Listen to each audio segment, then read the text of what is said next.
आपण पाहताय न्यूज 18 लोकमत आणि सुरुवातीला बातमी मुख्यमंत्र्यांच्या पूरग्रस्त भागाच्या दौऱ्याची। हा तसं पाहिलं तर चौथा पूरग्रस्त भागाचा दौरा आहे मुख्यमंत्र्यांचा आणि आज मुख्यमंत्री सांगली जिल्ह्याच्या दौऱ्यावर आहेत। 3 दिवसांपूर्वी कोल्हापुरातल्या पूरग्रस्त भागाची मुख्यमंत्र्यांनी पाहणी केली आणि आता सांगली जिल्ह्यातील पूरग्रस्त भागाची मुख्यमंत्री आज पाहणी करतायत। यावेळेला ते पूर पीडितांशी सुद्धा बातचीत करतील। सांगली जिल्ह्यामध्ये अतिवृष्टीनं आणि पुरामुळे प्रचंड नुकसान झालं। हजारो कुटुंबांना फटका बसला असून घरासह व्यवसायाचं सुद्धा नुकसान झालंय। नैसर्गिक आपत्तीमध्ये अनेकांचे संसार उद्ध्वस्त झाले असून पिकं सुद्धा वाया गेलेत। काही ठिकाणी जमिनीची मोठ्या प्रमाणात धूप झाली। त्यामुळे रायगड, रत्नागिरी आणि कोल्हापूरची पाहणी केल्यानंतर आता मुख्यमंत्री उद्धव ठाकरे हे आज सांगली जिल्ह्यातल्या पूरग्रस्त भागाचा दौरा करणार आहे।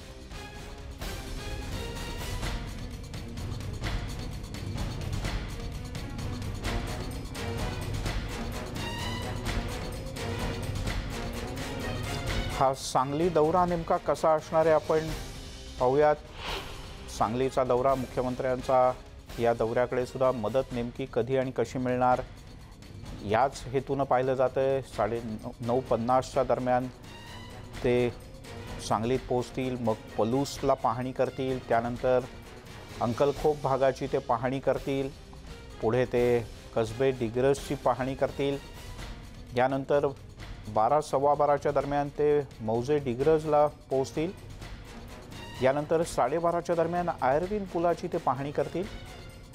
12:45ला हरभट रोड भागाची पाहणी करून नंतर ते जिल्हाधिकारी कार्यालयात पोहोचतील। जिल्हाधिकारी कार्यालयामध्ये जिल्ह्याची सर्व प्रमुख यंत्रणांच्या सोबतची बैठक असेल आणि ही बैठक झाल्यानंतर एक पत्रकार परिषद होईल आणि यानंतर ते मुंबईकडे विमानानेच रवाना होतील। आसिफ मुर्सल आपले प्रतिनिधी आपल्यासोबत जोडले गेलेत सांगलीहून। आसिफ, आत्ता तू नेमक्या कुठल्या भागात आहेस? इथे किती प्रचंड नुकसान झालंय? आज मुख्यमंत्री येत आहेत, काय लोकांची अपेक्षा आहे? मिलिंद, मुख्यमंत्री आज सांगली जिल्ह्याच्या दौऱ्यावर आहेत। चिपळूण, कराड, सातारा नंतर कोल्हापूर आज सांगली जिल्ह्यावर दौऱ्यावर येत आहेत। सांगली जिल्ह्यात प्रामुख्याने शेतीचं आणि व्यापाऱ्यांचं भरपूर मोठं नुकसान झालेलं आहे आणि आज ते पलूसमध्ये बिलोडीमध्ये पहिल्यांदा व्हिजिट देतील, त्यानंतर अंकलकोपमध्ये व्हिजिट देतील। अंकलकोपमधले आपल्यासोबत काही शेतकरी नागरिक आहेत, त्यांच्याकडून जाणून घेऊ त्यांच्या काय मुख्यमंत्र्यांकडून अपेक्षा आहेत, काय अपेक्षा आहेत मुख्यमंत्र्यांकडून, तुम्ही काय सांगाल? या अंकलकोप गावामध्ये कृष्णा नदीच्या पाण्याचा जो महापूर येतो तो अंकलकोप गावाला चारी बाजूने त्या पाण्याचा वेढा पडतो। त्यासाठी या ठिकाणी असलेली शेती संपूर्ण पाण्यात जाते, लोकवस्तीसुद्धा पाण्यामध्ये जाते। महाराष्ट्र शासनाकडून आम्हाला सर्वतोपरी मदत मिळावी। शिवाय या ठिकाणी जे काही शेती पंप आहेत त्यांचे लाईट बिल आहेत किंवा घरगुती लाईट बिल आहे, संपूर्ण जे काही घरगुती मीटर्स आहेत लाईटचे ते पाण्यामध्ये आहेत। संपूर्ण या लाईट बिलाची पूर्ण माफी मिळावी हे आम्ही या ठिकाणी शेतकरी बांधवाच्या वतीनं तुम्हाला सांगू इच्छितो। शिवाय अंकलकोप गावामधून जे आम्ही बाहेर स्थलांतरित झालो आणि आमची राहण्याची, जेवणाची व जनावरांच्या चाऱ्याची व्यवस्था माननीय या महाराष्ट्र शासनाचे कृषी राज्यमंत्री विश्वजित कदम साहेब यांनी आम्हाला सहकार्य केलं, त्यांचा आम्ही आभारी आहे।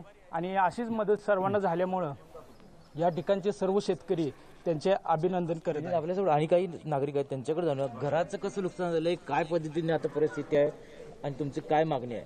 आमची मागणी एकच आहे की घरामध्ये संपूर्ण प्रत्येकाच्या घरात पाणी गेल्यामुळे त्यांच्या परपंचाच्या संपूर्ण इस्कोटा झालेला आहे। त्यांना 100% अनुदान मिळावं, त्याचा 100% पंचनामा व्हावा। शेतीचं अतोनात नुकसान झालेलं असून शेतीमध्ये संपूर्ण ऊस 100% लोकांचा पडलेला आहे, त्याबद्दल 100% त्यांना अनुदान मिळावं। आपल्याबरोबर आणि काही लोक आहेत, पंचनामे झालेत का, काय कशा पद्धतीने काय पंचनामे चालू आहेत आता। काय सांगाल, तुम्हाला काय वाटतं आता पैसे मिळाले काय? नाही, आता मिळावे ती अपेक्षा आहे फक्त, बाकी काय नाही। मिलिंद, शेतकऱ्यांच्या नागरिकांची मागणी आहे की पंचनामे ताबडतोब करावे, जे काही सानुग्रह अनुदान असेल ते लवकरात लवकर द्यावं आणि पंचनामे करून काही जे काही मुआवजा आहे ते मुख्यमंत्र्यांकडून त्यांची तेवढीच अपेक्षा आहे। मिलिंद, बर, आसिफ, सांगली जिल्ह्यामध्ये कोणकोणत्या तालुक्यात सगळी मिळून अशी किती गावं आहेत की जिकडे प्रचंड नुकसान झालंय? जसं पलूस तालुक्यात खूप जास्त नुकसान आहे. पलूस तालुक्यामध्ये भिलवडीला आपण पाहिलं, उपमुख्यमंत्री गेले होते. इथे तर कृष्णेच्या पाण्याची पातळी इतकी जास्त होती की अर्ध गाव 4 दिवस पाण्यात होतं. तर अशी किती गावं आहेत की जिकडे मर्यादेच्या पेक्षा जास्त नुकसान झालेलं आहे? मिलिंद, एकूण बघितलं सांगली जिल्ह्यात महापुराचा फटका हे 105 गावांना झालेला आहे. त्यापैकी 10 गावं आहेत ती पूर्णतः बाधित झालेली आहेत. म्हणजे पूर्ण त्यांना ज्या गावांना एखाद्या वेळेस त्या पुनर्वसन सुद्धा करावं लागेल तर वावगं ठरणार नाही असं म्हणावं तर साधारणतः 95 गावं आहेत त्यांना अंशतः फटका बसलेला आहे. आणि भिलवडी असेल, अंकलकोप असेल, ह्या गावांना दरवर्षी पुराचा फटका होतो. 2005ला बसला होता, 2019ला बसला आणि 2021ला. त्यात तिथल्या अंकलकोपच्या लोकांचे म्हणणं असं आहे की आम्हाला पूर्ण पुनर्वसन करावं, कारण का दरवेळीच हे आम्हाला पुराचा फटका बसतो आणि नदीकाठी गावं असल्यामुळे हे कायमस्वरूपी त्यांचं पुनर्वसन करावं असं त्यांची मागणी आहे. मिलिंद, पण मग अशी एक समजा भिलवडीचं तर अख्खं स्थलांतर करणं अशक्य आहे, दरवर्षी जरी फटका बसत असला तरी. पण अंकलकोपच्या किती एकूण घरं आहेत इथे आणि यांचं पुनर्वसन इतक्या सहजी शक्य आहे का? साधारणतः आपण त्यांच्या नागरिकांकडून जाऊन घेऊ की तुमच्या इथं किती घरं आहेत की ते पुनर्वसन करता येईल का तुमच्या या गावाचं? या ठिकाणी लोकसंख्या 14,000 आहे अंकलकोटची. त्या मानानं जे काही नदीकाठाला लोकवस्ती आहे त्यांचं बऱ्यापैकी तर पुनर्वसन करण्याची त्यांची अपेक्षा आहे सगळ्यांची. कारण प्रत्येक वेळी महापुराचा फटका बसतो अंकलकोप गावाला. त्याच्यामध्ये तर पूर्ण अक्षरशः घरांचं पडझड होती आणि जे काही त्याच्यापासून तोटा होतो ते पुन्हा तो शेतकरी किंवा तो नागरिक 10 वर्ष पाठीमागे जातो. पुन्हा आपण पूर्वपदावर येण्यासाठी त्याला पुढची 10 वर्ष त्याला वाट बघावी लागते. त्याच्यामुळं काहीतरी शासनाकडून निर्णय व्हावा व संपूर्ण गावाला मदत मिळून एक चांगल्या पद्धतीचं लोकांना पूर्वपदावर येण्यासाठी मदत व्हावी ही सर्व शेतकरी व लोकांच्याकडून अपेक्षा आहे. साधारणतः किती कोटीचं नुकसान झालं, कसं झालं, किती शेती पाण्याखाली गेली? या ठिकाणी संपूर्ण जे काही कृषी क्षेत्र आहे या ठिकाणी अंकलकोप गावचं ते पूर्ण पाण्यामध्ये आणि जवळजवळ 22 ते 23 कोटीच्या वरती हा शेतीचं जे नुकसान झालं आहे ते लोकांचं ते अशा पद्धतीने झालेलं आहे आणि ते कधीही भरून येणार नाही अशी प्रत्येक वर्षी अवस्था होती. त्याच्यामधून काहीतरी मार्ग निघावं व पूर्ण शेतकऱ्याला सहकार्य व्हावं याच्या माध्यमातून आम्ही सर्व तुम्हाला सांगत आहे. प्रशासनानं जर का पुनर्वसन करायला ठरवलं तर तुम्ही गावकरी तयार होणार का त्याला? प्रशासनाच्या वतीनं सर्व लोक जनमताच्या वतीनं गावकरी तयार होणार, त्या पद्धतीनं निर्णय व्हावा आणि गावाच्या शेजारी झालं तर जास्तीत जास्त बरं.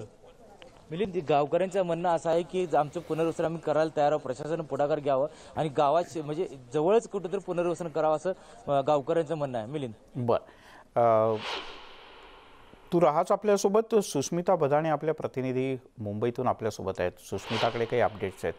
सुस्मिता, मुख्यमंत्री किती वाजता निघणार आहेत आणि आज कशा प्रकारचा दौरा असणार आहे?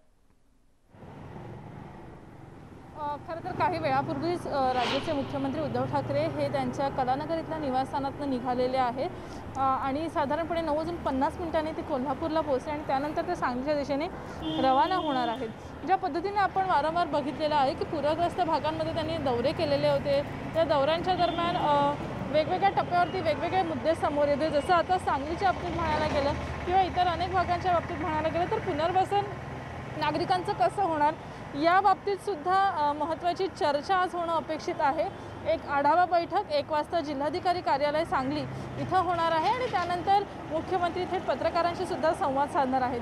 एकूणच जिल्ह्यातील बाधित कुटुंबियांची संख्या, जे शेतीचं मोठ्या प्रमाणात नुकसान झालं आहे, शेतजमीन पाण्याखाली गेली होती, अशामुळे शेतकऱ्यांना सवलती देणं गरजेचं आहे. अनेक बाजारपेठांमध्ये पाणी शिरलं होतं, त्यामुळे बाजारपेठांमध्ये ज्या व्यापाऱ्यांची दुकानं आहेत त्यांनासुद्धा तात्पुरत्या स्वरूपात का होईना, काहीतरी कर्ज स्वरूपात का होईना मदत देणं गरजेचं आहे. केंद्राकडनं 700 कोटीची मदत महाराष्ट्राला या आपत्ती काळामध्ये मिळालेली आहे. या आपत्ती काळात नेमकं व्यवस्थापन कसं करायचं, पुनर्वसन कशा पद्धतीने करायचं याकरता सगळी महत्त्वाची पावलं उचलली जाणार आहेत.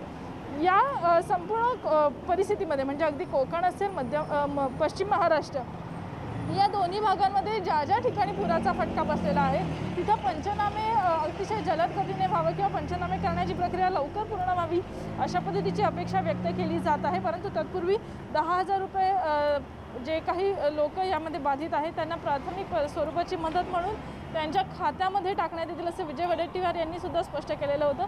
त्यामुळे सध्या आपण जर चित्र बघितलं तर नेमकी मदत कशा पद्धतीने असेल, कारण मुख्यमंत्री सहायता निधीमध्ये सुद्धा लोकांनी मदत करायला सुरुवात केलेली आहे। स्थानिक पातळीवरती अनेक संस्था समोर येत आहेत, त्याचबरोबर प्रशासनसुद्धा वेगवेगळ्या स्तरांवरती एकत्रितपणे मदत कशा पद्धतीने करतात किंवा जीवन पूर्ववत कसं होईल यासाठी प्रयत्न करते। कारण पूर ओसरल्यानंतर मदतीचा पूर येणं अपेक्षित असतं, त्या पद्धतीने अर्थसहाय्य असेल, कुटुंबांना आधार देणं असेल, नव्यानं सुरुवात करणं असेल, या सगळ्या प्रक्रियेला तेवढंच महत्त्व येतं। त्यामुळे वेगवेगळ्या आढावा बैठकींमधनं कशा पद्धतीने मदतीचा ओघ असेल, पुनर्वसन आणि मदत कशा पद्धतीने केली जाईल याविषयीची चर्चा होणं अपेक्षित आहे आणि त्यानंतर ॲक्शन प्लॅन राज्य सरकारकडनं राबवण्यात येईल। मिलिंदजी बरं, सुष्मिता तुर्तास धन्यवाद या माहितीबद्दल। आणि कोल्हापूर विमानतळावरनं आपल्यासोबत आपले प्रतिनिधी जोडले गेलेत।